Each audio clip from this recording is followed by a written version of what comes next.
अस्सलाम वालेकुम students, prelim exam 2024 Adamjee government science college chemistry first year के बच्चों के लिए सेक्शन ए आपके सामने। एटॉमिक मासेस आपको हेल्प के लिए दिए गए हैं, ये गिवन होंगे।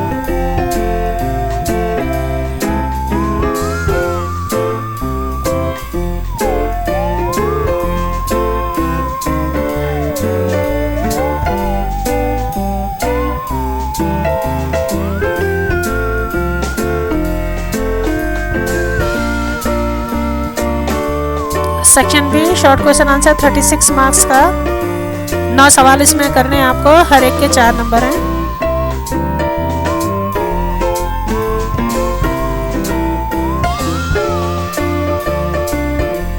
और वाले तमाम क्वेश्चंस ऑप्शंस आपको याद होने चाहिए, इसको एक गेस्ट पेपर के तौर पे लीजिए ताकि फाइनल एग्जाम आपके लिए इजी हो जाए।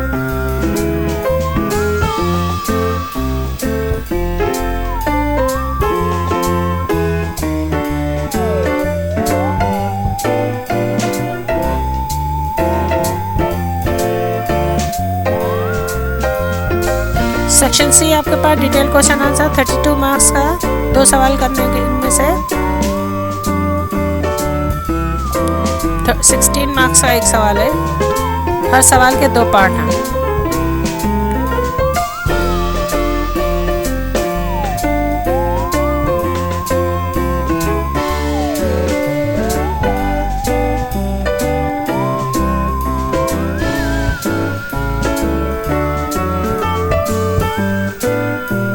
सो मच, ये सेंटर के साथ जुड़े रहिए, सब्सक्राइब करना ना भूलिएगा। और ये बात ध्यान रखिए कि आपको जो है वो तमाम ऑप्शन जो और के दिए हुए हैं वो भी याद होने चाहिए। Thank you so much.